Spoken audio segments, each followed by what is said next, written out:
We want people to go to a tourism site, enjoy and come back with some good experiences. In many parts of the Khyber Pakhtunkhwa, tourism is the bread and butter of the local community. Tourism in Khyber Pakhtunkhwa, we just have the natural tourism. But we also have potential for cultural tourism, historical tourism, heritage tourism. Concept of ITZs was introduced to make the area more investor friendly. There is great discussion about the public-private partnership in tourism sector. We are not real estate developers. We are not going to build hotels or build cafes. The role of the government should be regulatory. PPP is just a mode of procurement. How does PPPs contribute to the direct and indirect source of employment for the locals? Tourism is like looking at an holistic picture.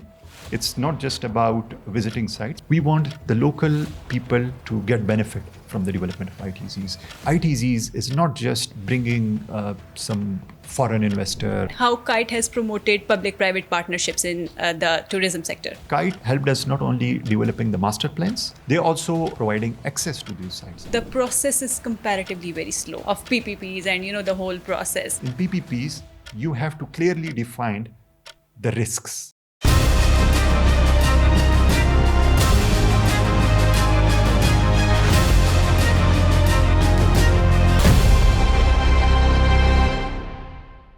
Hello everyone, my name is Areesha Khattak and welcome to Khancast. Today we are here with a very special episode in which I am particularly delighted to talk about the potential of tourism sector in Pakistan. And to explore all of these topics, we have with us today Sheheryar Mehmood Sahab, who is currently serving as Director Administration and Finance in CTA. Thank you so much, sir, for being with us and welcome to the show. Thank you. Thank you for having me on the podcast. Thank you. Okay, so sir, would you please tell us how long have you been working in the tourism sector? I've joined Culture and Tourism Authority in December 2025. Before that, I was working in Planning and Development Department for almost 4 years. And in P&D Department, I was working as Chief PPP, Public-Private Partnership. And as a chief PPP, I was closely involved not only with tourism sector, but also in infrastructure section, also in road sector. So for us, tourism is a very, very important area, and it has a lot of potential when we talk about in terms of the province of Khyber Pakhtunkhwa. So, sir, what have we done to promote the potential of tourism in Khyber Pakhtunkhwa specifically? See, tourism is a very important topic for Khyber Pakhtunkhwa. The reason being that compared to other provinces of the Pakistan, KP has been blessed with a tremendous tourism potential. When people talk about tourism, they just mean beautiful sceneries and beautiful spots. But in CTA, we don't see tourism as just building fancy hotels or resorts. We see tourism as a complete system. And that system starts not only by building hotels or resorts, but by building the complete system that, for example, if a tourist starts a journey from other parts of the country or from other parts of the globe, he will be using roads. By roads, I mean he will be either traveling in his own car or by using public transport. And then he will be also using the amenities. Amenities means we need to provide him with clean, hotels, restaurants, also toilets, also provision of internet. Then he will be using the experiences. And that is one of the most important areas in which we are working. Because experiences is when a tourist visits some place, he will be interacting with the local community. He will be, attending some local festival. He will be attending some local event. Tourism is basically a combination of all these things, right? So tourism is like looking at an holistic picture. It's not just about visiting sites, but it's about destination development. And that's where we are introducing different concepts, right? Because for us, for the Khyber Pakhtunkhwa, I mean, tourism is, in many parts of the Khyber Pakhtunkhwa, tourism is the bread and butter of the local community. I mean, we see tourism as something through which we can, improve the socioeconomic condition of the province. It offers to offer job opportunities to the local communities and to work with them so that their livelihoods are improved. Okay. So, sir, can you please point out some specific areas in which the government is currently working, or what projects are being launched by the government to secure the sites? See, again, tourism is, the normal perception about tourism in Khyber Pakhtunkhwa is that we just have the natural tourism that we are blessed with. That is true. We are blessed with natural sceneries in Chitral, Swat, in Hazara. But we also have potential for cultural tourism, historical tourism, heritage tourism. That is some of the areas which have been neglected. I mean, look at Shahbaz Gadi, look at this Seti House, Gorgatri. These are very, historical places. And also, if you look at some other unexplored areas, I mean, the areas which are not getting their due attention. For example, the Ashoka edicts in Shahbaz Gadi in Mansehra. So it's not just about, developing these sites which are, in the mountainous areas, but also promoting the culture of this province. And the tourism department and CTA, they are, carrying out different initiatives, right, to promote tourism. But the thing is that tourism should be sustainable. It should be planned. I mean, for our strength is natural tourism. People visit areas, the northern areas, let's say, Swat, Chitral, because of its natural beauty. If we, don't carry out in a planned manner, in a sustainable manner, that natural beauty or that natural, landscape is going to be deteriorated. So no one is going to visit, Swat if there is no natural beauty. So this is something. So our goal is to, introduce sustainable tourism, which is like, benefiting the local community, but also making the experience of the visitor, worth their time and money. Okay. So, sir, when we talk about tourism, we are often hearing a new terminology, which is ITZs. So, can you please let us know a little bit about what ITZs is? Yes. ITZs is basically integrated tourism zones, right? And that's just as I mentioned, that we want tourism, but that tourism should be sustainable, right? It should be beneficial to the local community. So, keeping this in context, the ITZs was introduced in Pakistan for the first time in KP. It was introduced through Tourism Act of 2019. Right? So what are ITZs? Basically, the concept of ITZs has been practiced throughout the world. Indonesia, if you talk about the earliest examples of integrated tourism zone, we have integrated tourism complexes in Indonesia. Then we have ITZ concepts in Oman, in Dubai, in Singapore. So in Pakistan, that concept was for the first time introduced in KP. Now, what is an ITZ? Integrated tourism zone is basically a planned initiative, right? A planned initiative so that the tourism can be carried out in a planned manner according to a master plan, which is being developed through a part of the ITZ, so that the tourism is sustainable, it is beneficial to the local community, and also it is investor friendly. ITZs are basically zones defined for tourism in which all the activities are carried out in a planned manner as per a master plan, which is approved. Right?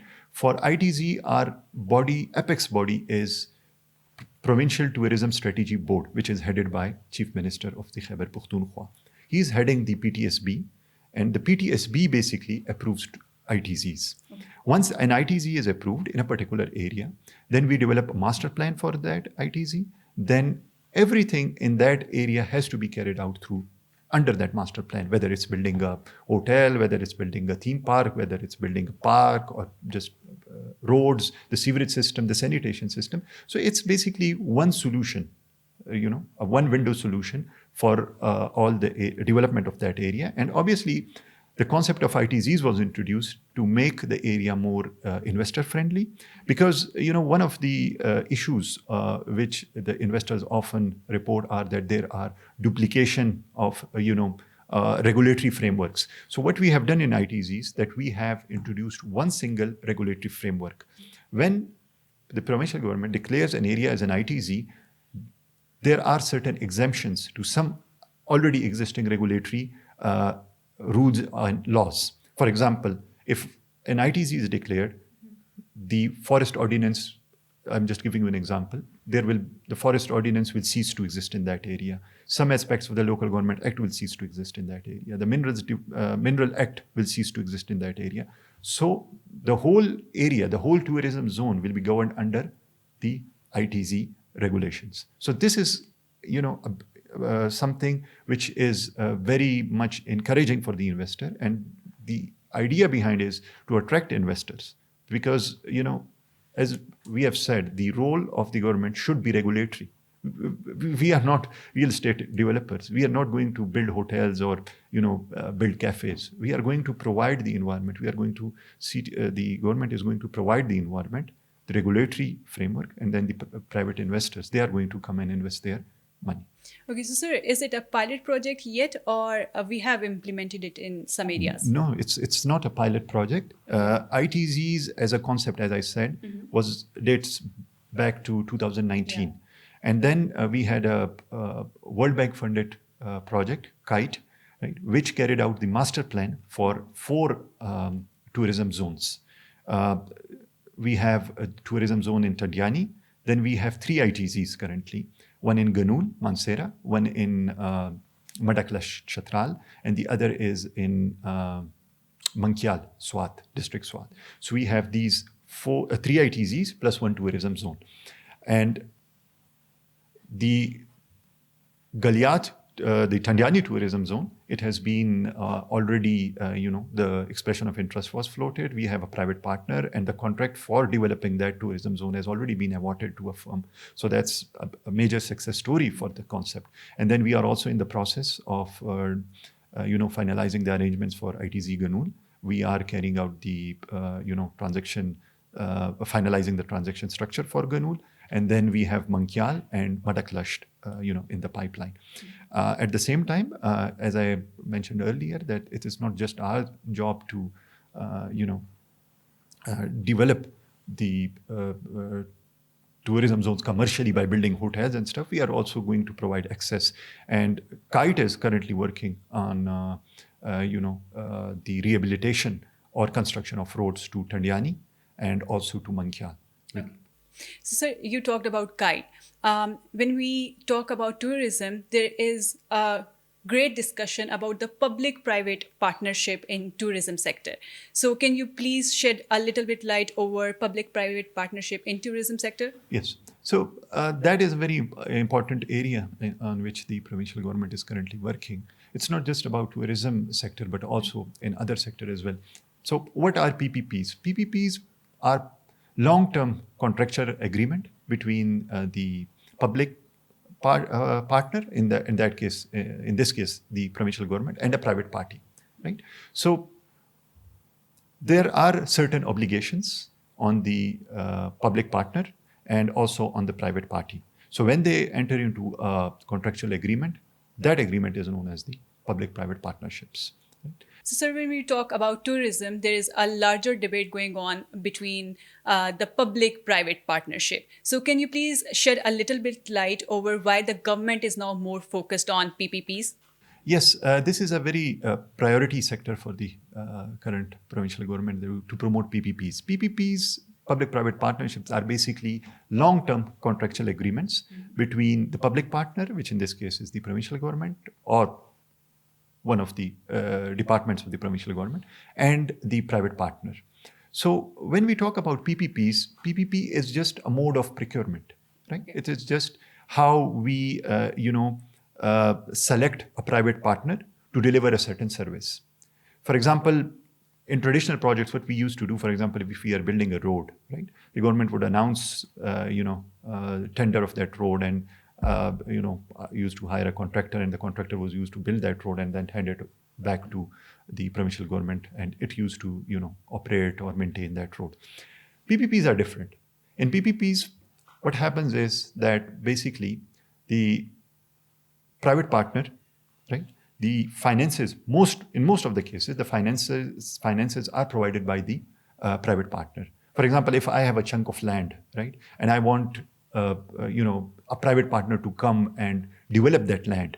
Maybe if we are talking about tourism, maybe build a hotel, maybe build a resort. So what will happen? That I will advertise, right, that land, that I want a private partner to come and develop this land and run it for like 15 to 20 years.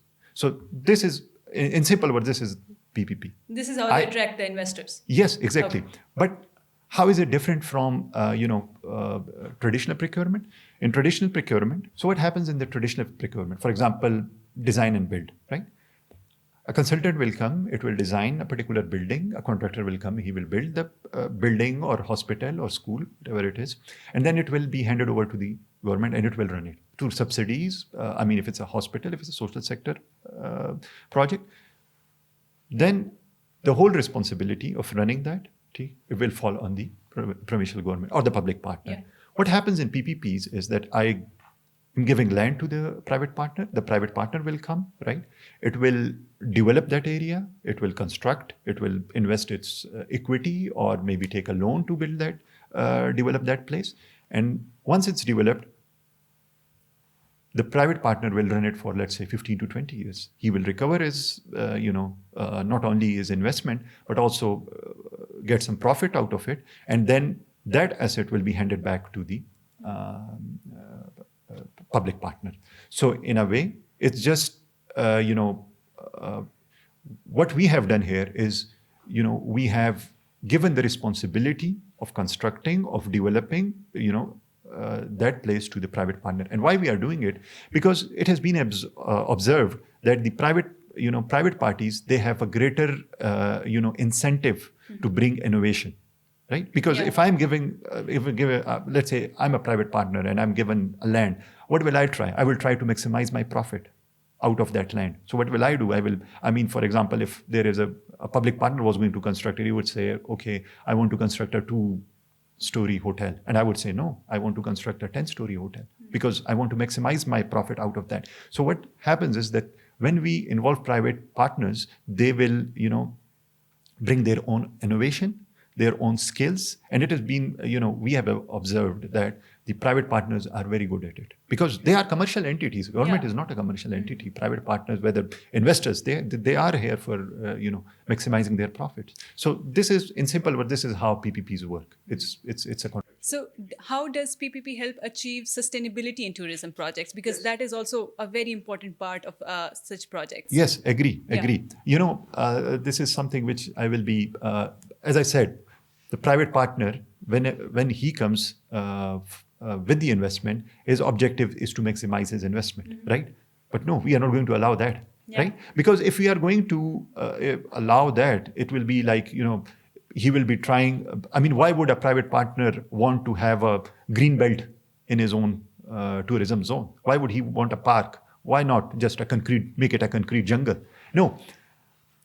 What happens is, as I said, I give you example of ITZs, that we as a regulator have to come up with a master plan, right? Okay, this is the whole area. This is where you are going to build the hotel. This is where you are going to build a park. This is where you are going to leave that forest untouched. This is what we are going to tell him in our master plan.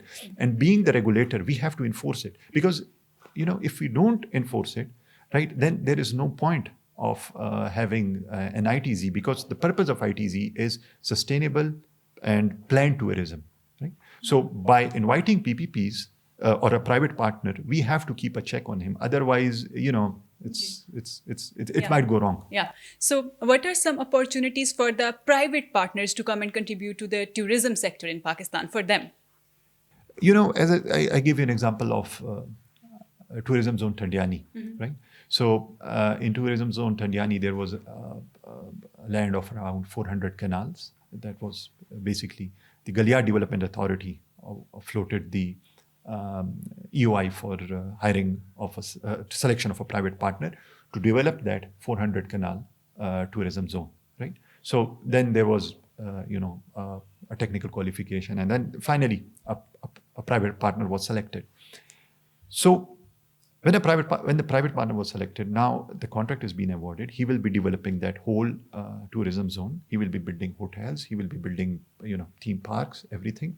And so that is one of the things which we have accomplished in terms of ITZs. But there are other opportunities. As I mentioned, there is Ganul. Yeah. There is Mankyal. There is also, Mataklasht. And it's not just restricted to ITZs. We have other opportunities as well. For example, if you look at the recent, although it is not strictly falls under the definition of PPPs, but, the Double Tree Hotel by Hilton. I mean, this was the first investment of Hilton International in Pakistan. Yeah. And that's in Natia Gali, right? And if you go and talk to them, they would say, we are booked till, for the next 1 month. And look at PC Malam Jabba. I mean, Malam Jabba was a place, we offered it to private investors. Okay. They came. So that is also a project that is run by private partners. Yes, that's run by private partners. Nice. That is a beautiful place. Yes, yeah. yes. And see, then you have to do the value addition. That's what I'm saying. That by involving the private party, they want to maximize their profits. And obviously, I mean, we are not stopping them from maximizing, increasing their profits. But look at how they have developed that place, right? I mean, they have like the skiing, competitions. There are many activities available. There are many activities. Yeah. So that's the value addition which the private partner brings. And if you have visited the Double Hilton, you would have seen the additional facilities which they are constructing there. That's something which the private partner brings. Mm-hmm. That's not something, I mean, if we look at our traditional rest houses over there, I mean, being a public partner, we just say, okay, this is serving our purpose, that's it. But, that's the benefit. So there are other opportunities as well. There are we have identified some areas in Swat as well for not only just, for ITZs, but also for new areas for development. Then recently, I mean, that does not fall under PPPs, but we have, the camping pods. There was a lot of interest in the camping pods. We have outsourced, a lot of camping pod sites recently, and there was a huge, competition. Salim, we are looking forward to seeing some interesting sites soon. But sir, coming back to, you touched Kite in the beginning. So coming back to that, how Kite has promoted public-private partnerships in the tourism sector? Yes, as I said, for the first time, it was Kite who introduced the idea through which the idea of ITZs ITZs and PPPs in tourism sector was introduced. And obviously, it being a World Bank project, they usually bring their international expertise and lessons learned from their international international projects. So Kite helped us not only developing the master plans. I mean, all the ITZs, the 4 ITZs which I mentioned, Kite developed their master plans. They also, as I said, it's also about providing access to these sites. It's not just about, beautiful sites. If I can't take my family there, I mean, you have lost almost half of your potential there, right? So Kite is also working on providing access to those areas. They have rehabilitating the road in Tandiani. They are constructing the road to Mankyal. And also, they are working on the other aspects, which I said, the amenities. Through Kite, we have, initiated a small mini project of outsourcing washrooms, toilets, right? And they also, and again, one of the issues which was the tourism emergency response in case of in case of an incident. Kite also helped us to develop this tourism helpline. So let's move on to the next question. Referring back to your statement, you said tourism is the bread and butter in KP. So how does PPPs contribute to the direct and indirect source of employment for the locals? Yes, this is an interesting question because when we were having our first roadshow for Tandiani PPP, one of the observations was that you are basically, promoting or, encouraging large-scale investors to come and invest in KP, and obviously they will be the impact on the local community will be very, very minute. Yeah. So, the idea about ITZs is not just bringing some foreign investor or some investor from other area. we want the local people, to get benefit from the development of ITZs. And that's why I'm saying that we have the concept there. Now it requires a very, close regulatory framework, which is already there, but now implementing that framework. And as I said, we are, PPPs have the advantage that their agreements, usually PPP agreements has three components: the technical, financial, and the legal.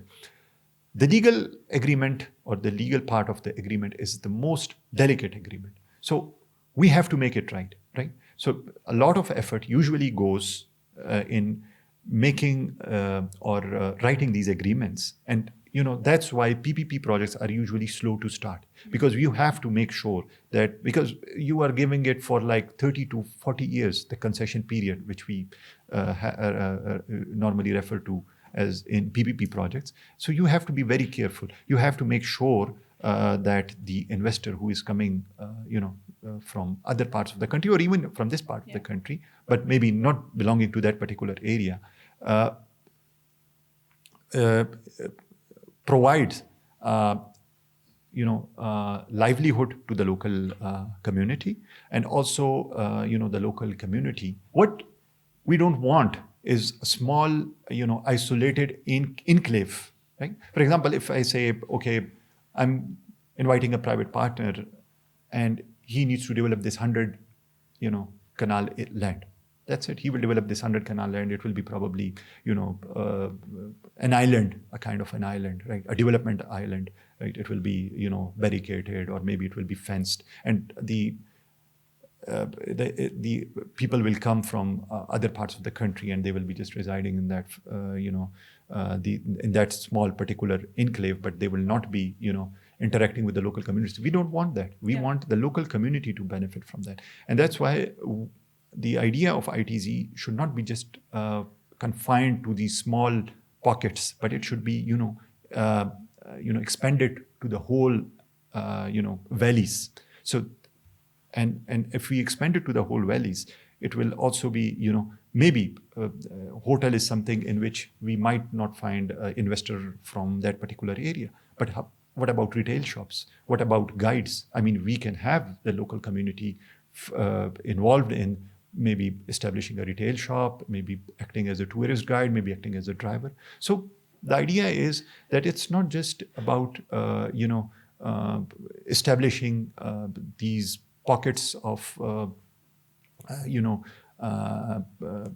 areas in which there is a lot of development, but the surrounding areas, they are left unplanned, right? Because it will choke, the whole area, right? So it's about giving them benefit to the. It's about giving benefit to the local community. Okay. So you mentioned an example of PC Malam Jabba as the private sector contribution, right? So when we talk about it, there is a hold of private sector in the area. How are we creating space for young entrepreneurs or local businesses in such environment? Yes, as I said, we are working on that. This is one of the areas in which we are, and for this very reason, recently we launched a project by the name of Homestay, right? Mezban program. What we are doing in Mezban program, that is, we are providing free of interest loans to the local communities to develop. If I have a land, if someone has a land maybe in some remote areas of Swat, right? We are giving that person or free of interest loans so that he can, let's say, develop maybe a room or 2 rooms, and that will be a kind of a homestay arrangement, right? Okay. So it's our, objective is not to restrict tourism to big or large investors, or to attract investors for ITZs, but we also want to encourage the local investment, tourism, and also for that very reason we are working on small scale landowners as well. So there are different initiatives. You mentioned Malam Jabba. This is one of the concerns which were raised by the communities back then we have this proposal, and we are already working on it, that to give them a kind of what do we call it, a tent city kind, where they would be coming and establishing their own shops and their local embroidery, and also their local businesses. So there is provision for that as well. But we are working on it to make it more inclusive. Okay. So you mentioned that the process is comparatively very slow of PPPs and the whole process. But also then you mentioned that it was initially introduced in 2019. So it's been quite a lot of years now. So don't you think we need to speed up a little bit now? I won't call it slow. I would call it that it's more diligent, right? The process is, we have seen a lot of projects which were being started, but then they failed. Why? Because sometimes projects are started in haste without proper, groundwork, and they don't deliver. In case of PPPs, we cannot afford that, right? In case of PPPs may be slow to start, but their results are much better than compared to the traditional projects. I mean, the reason that PPPs are slow to take off is because we are not building something and then taking it over. Private investor is bringing money, he will be holding it, and then it will be retained by the private partner for at least 20 to 25 years, right? So we have to be very careful, especially in terms of the legal aspects. We have to take into account, a lot of things. I mean, there can be force majeure events. There can be, law and order situation. So, the thing is that in PPPs, you have to clearly define the risks, and then you have to park those risks. For example, if there is a construction delay, who is going to be responsible? Right? The private partner is going to be responsible. But if that construction delay is because of, maybe some situation which was beyond his control, then who will be responsible? Then the public partner will be responsible. So the legal document is like, it's a very lengthy document in which you have to, cater for all these, situations and all these scenarios. In traditional design and build, you just build the hospital, school, or, a hotel, and then it's, all back to government. The private partner is not involved in that. But in this case, the private partner is going to run it for the next 20, 25 years. That's why it takes a lot of, due diligence. But we have, you mentioned, it's 2019, but that we have other PPP projects in other sectors as well. We have the Swat Expressway, which is also, one of the first highways in Pakistan which was constructed under PPP arrangement. Then we have Swat Expressway 2, which is currently under construction. So PPPs, they are maybe slow to start, but once they are, operational, they are more sustainable. They are more sustainable. And they are almost, I won't say free of cost for the government. Sometimes they do need money, but the financial burden mostly lies on the private. So, sir, we have had a lot of discussion on the public-private partnerships. How do you see the existing projects contributing to the development of the areas? And also, how do you see the private partners contributing to such projects? For example, in Kalam, let's take that an example. How do you see the difference lies, and where does the difference lies? See, as I mentioned, PPP is just, another type of procurement compared to the traditional project. PPP is not the solution to all the problems. There might be instances where PPPs won't work, right? So obviously, then what are we going to do? So we are going to, work with the traditional procurement as well, the systems which are already in place. But, the status quo, the way in which we are working currently, it needs improvement. There is no doubt. For this very reason, currently, and that also through KITE, we are talking about KITE as well. Yeah. So through KITE, we are carrying out the master planning of the tourist valleys. I mean, we are carrying out the master planning of Kalam, we are carrying out the master planning of Galiyat, we are also working on Kaghan and also Kumrat. So what is the purpose of that master planning? It doesn't mean that when we have the master plan, when we have the, the development plan, everything will be, procured through PPP Act. No, it will be, traditional. Plus, whenever there is scope for PPP projects, we will go for PPPs. But the idea is we want tourism, right? We want tourism, but the tourism should be planned. It should be sustainable. It's not just about footfall. We want people to go to a tourism site, enjoy, and come back with some good experiences, right? So how do we ensure that? We ensure that by regulating. Our job as a regulator does not stop only with PPPs. I mean, even without PPPs, we are still the regulator. The government has to regulate. Yeah. So how are we going to regulate? Now, we are finally coming up with the master plans. When the master plans will be there, then PPPs or the local investors or other investors, I mean, they can have their own land, right? In PPPs, usually what happens is that the public partner is the owner of the land, right? For example, if I'm a department and I have a land, but that's there we can have PPPs. Yeah. But what if the land is private? We still need to regulate it through master planning, right? So we are not going to stop the current, development. We are not going to, substitute the current development with PPPs. PPPs have its own, pros and cons. But the thing is that the development in tourism sector should be, planned, and that is what we are going currently.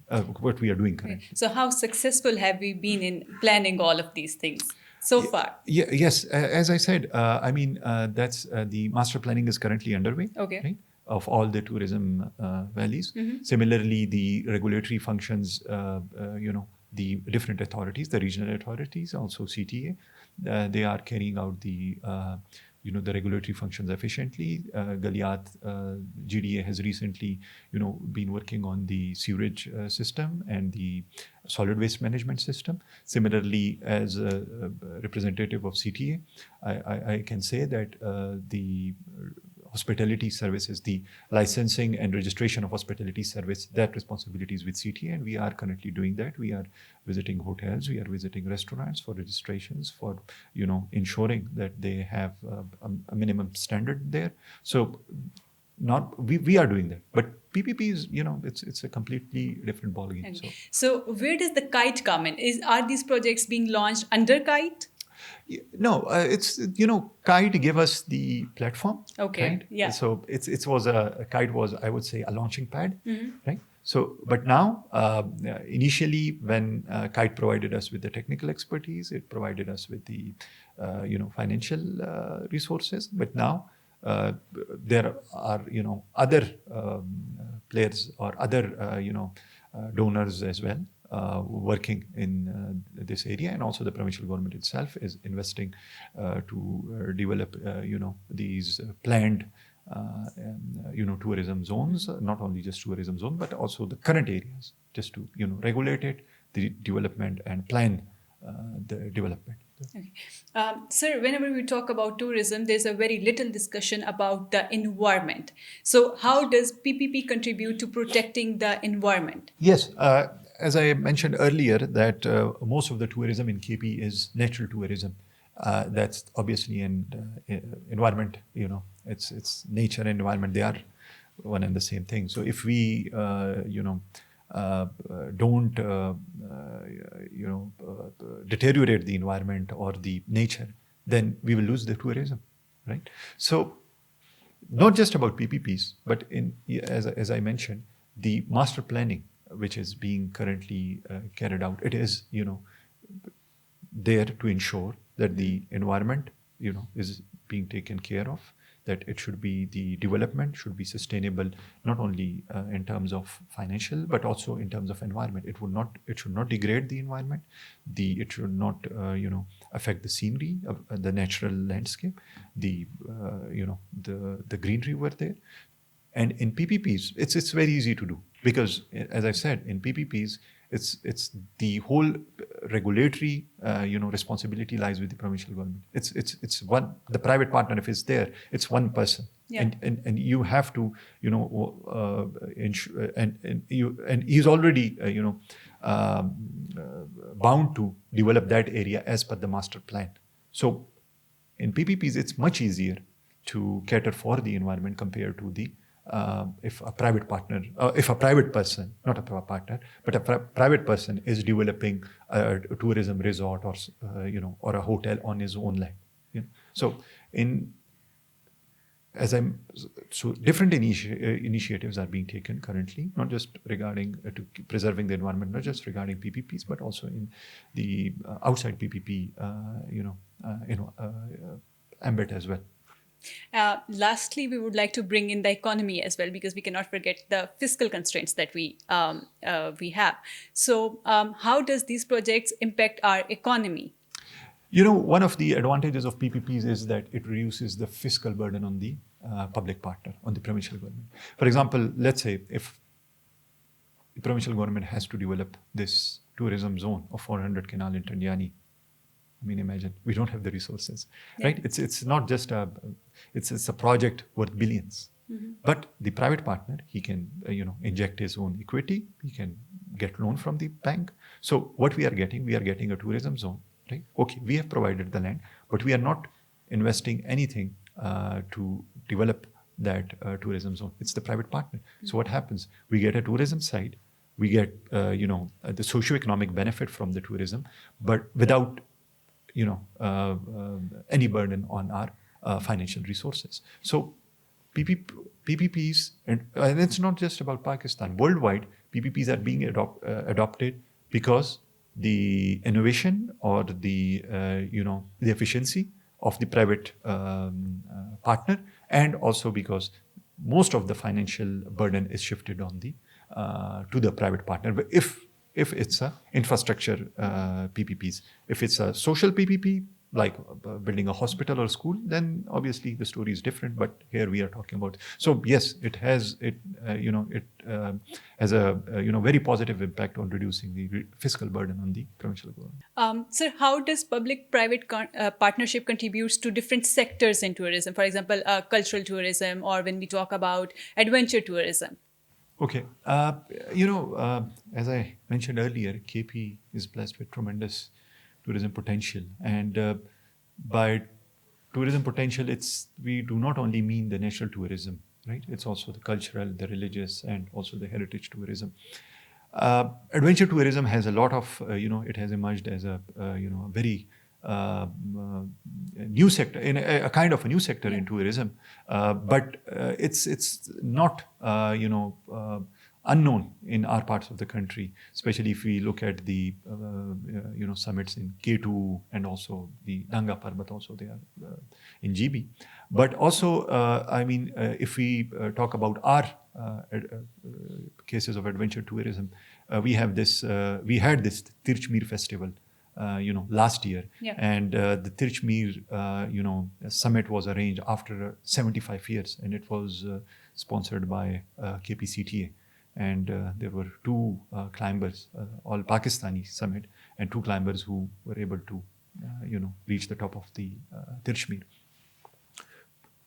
But you talked about, PPPs in adventure tourism. Adventure tourism is something which is, very cost intensive. Even arranging a small summit cost around to Tirchmir, it costed around 100 or 150 million. Mm-hmm. So obviously, it's not something in which the PPPs can be, very practical. But, usually what happens is that there are, obviously the summit is arranged or, carried out by a private vendor. But, the finances are coming from the provincial government. So in that case, the public partner. But we should see the cultural tourism and also the adventure tourism as something to promote something through which we can promote the tourism. And obviously, if we are going to promote the tourism, it is beneficial for us. So we have to inject some, resources into that. But the other parts of the tourism, just as we said, the natural tourism, the infrastructure in the tourism, that is the hotels, and that they, are more, practical for being, from PPP point of view. But adventure tourism and culture tourism, they are, the PPPs can be introduced there. Yeah. It's not, but but we have to start somewhere, and that starting point is, in my opinion, is the infrastructure. Okay. So, sir, we have a lot of discussion about the public-private partnerships, and then we discussed quite a lot of projects in this podcast. So, if we put public-private partnerships and ITZs aside, do you think we have the capacity to manually achieve those projects in next, maybe say 10 to 15 years? It's a very difficult question to answer because we don't know. Mm-hmm. Maybe we can, maybe we won't be able to do that. So we are not aware of our capabilities. No, it's not just about, as I said, it's not just about developing those sites. Mm-hmm. I mean, what I want to convey is that our job is to just regulate it, right? If we are not, investors. The government is not an investor in this case. We are not going to build hotels or build restaurants. We are going to provide the regulatory framework, and that regulatory framework can be provided even without PPPs. As I said, PPPs is just a mode of procurement. PPP is not a magic pill, right? Mm-hmm. So it's not that if we don't want to go through for the PPP mode, then we are not going to perform our duties. We are still going to provide that regulatory framework, and we are already doing it. We have these local authorities as well. We have the CTA as well. Now, will we be able to develop? The question that would we have been able to develop Thandiani without the private partner? Maybe yes. Maybe. Yeah. So, but the thing is that end of the day, we have to look for the, economic benefit. Also keeping in mind the value for money. In this case, there was more value for money in terms of PPPs. So that's why we went for PPPs. Sir, I must say this discussion is very enlightening, but we need to end it for now. Maybe some other time I'm going to catch you up with some other topic related to tourism, inshallah. But thank you so much for being with us today. And thank you so much, guys, for watching us. We'll be back soon with another episode. Thank you.